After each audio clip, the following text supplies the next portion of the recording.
Hey, this is Adam Post, creator of College of the Dead, publisher of this zombie apocalypse ongoing graphic novel, former board of directors member on Platinum Studios, the entertainment company. And I like Netflix versus Disney stories, the streaming battle stories, because it's very interesting. It's the future of entertainment streaming. And here today, Disney announced they are no longer going to take Netflix ads on any of its channels. So, not on ABC, not on any of its cable channels, not on anything, not on anything. So, Netflix is going to have to find its new customers somewhere else. And that's pretty badass.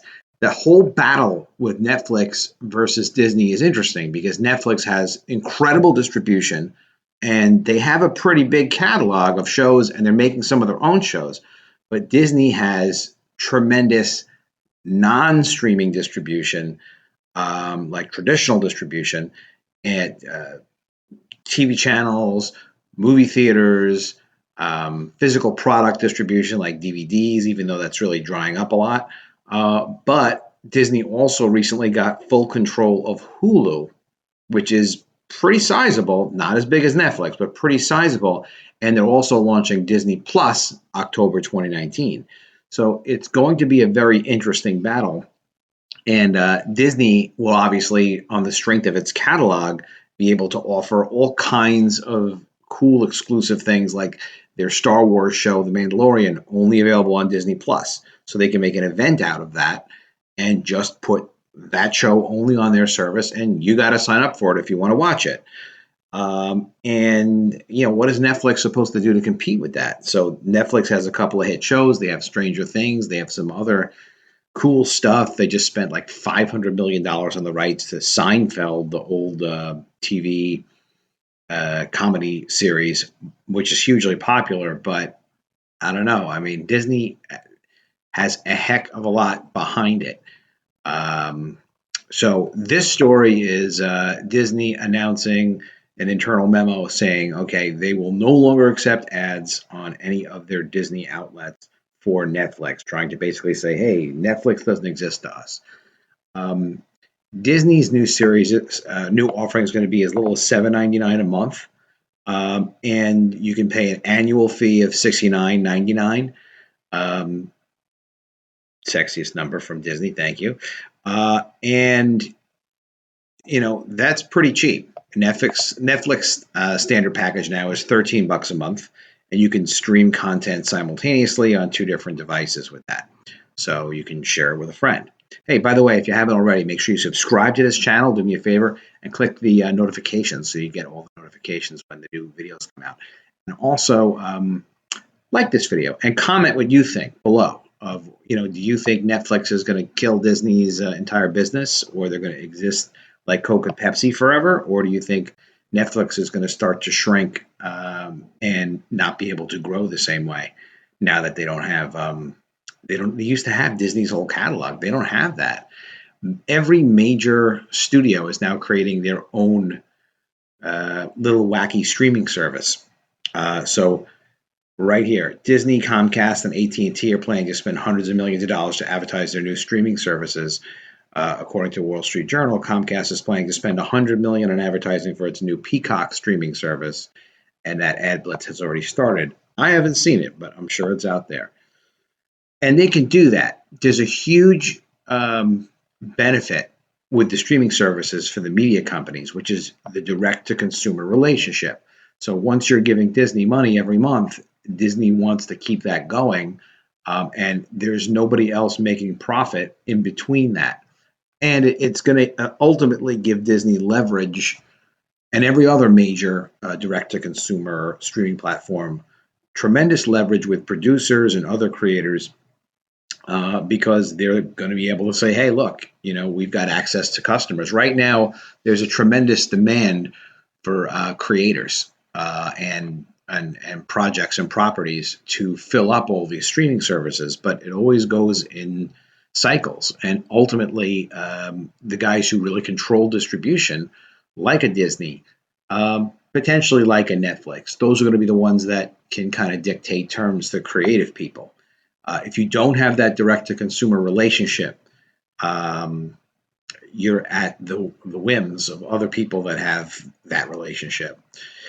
So Disney has said that the streaming market has evolved with many more entrants looking to advertise in traditional television across our portfolio of networks, and added that it lifted its initial blanket ban to reflect the comprehensive business relationships we have with many of these companies. So, what they were going to do actually was ban all streaming networks on Disney, and they decided they won't do that. They will just ban their main competitor, Netflix. And Disney CEO, you might have heard Bob Iger, resigned from the Apple board of directors after the consumer tech giant announced it would launch a streaming service of its own.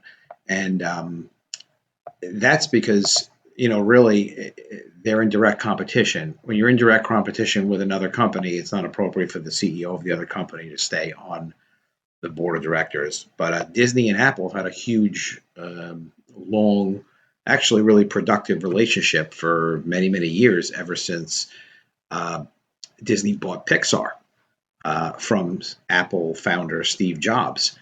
Um, but things change over time, and now it's head-to-head competition. There was an article going around a couple of weeks ago where Bob Iger had said in his recent autobiography that had Steve Jobs still been alive, that Apple may have merged with Disney. Maybe. Probably not going to happen now. So, you know, it's interesting. I mean, to me, my take on it is this. Some, like this article says on Zero Hedge, some analysts dismiss the potential impact of the new challengers of Netflix because Netflix has such a good market penetration now. Hey, Blockbuster Video used to be big too. And they were distribution, and they started in content as well. They had some Blockbuster exclusive content, movies and whatnot, but they didn't make it their priority to be a huge player in content.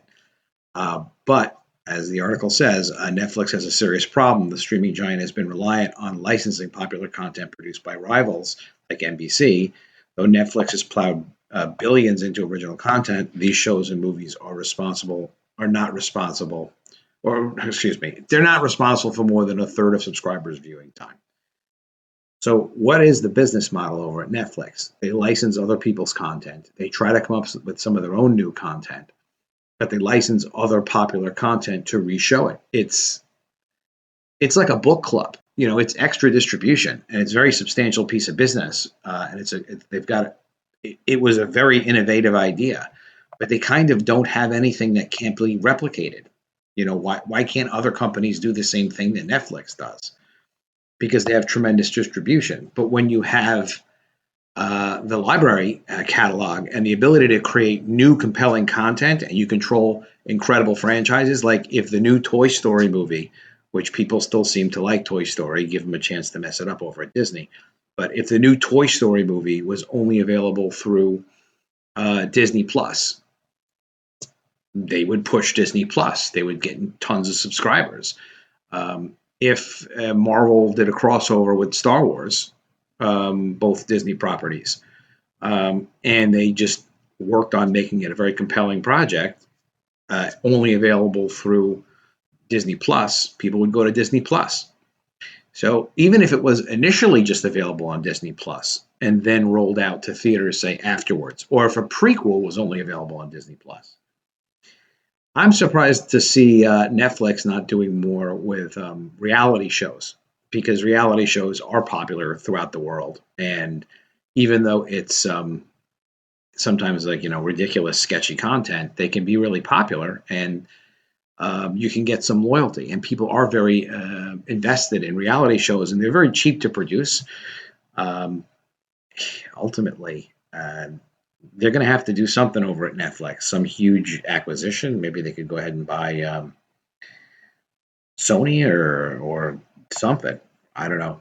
They're billionaires over there, so they're not doing so bad. They're doing okay for themselves, but still, they're going to have to think of something to do.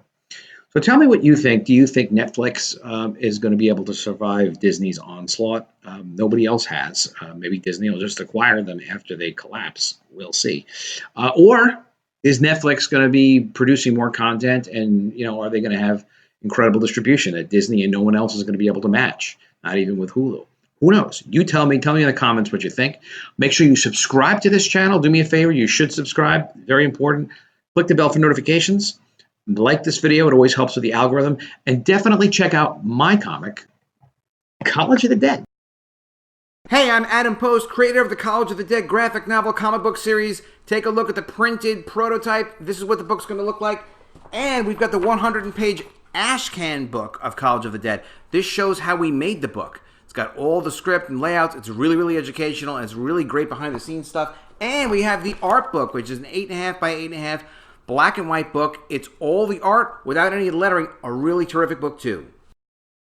The way you can get College of the Dead is to go to collegeofthedead.com. It'll bring you right to the Indiegogo page where you can buy the book. You can check it out. You can see the first 12 pages, sequential art. I think you're going to love the story. I know you're going to like the comic. You will love it. collegeofthedead.com.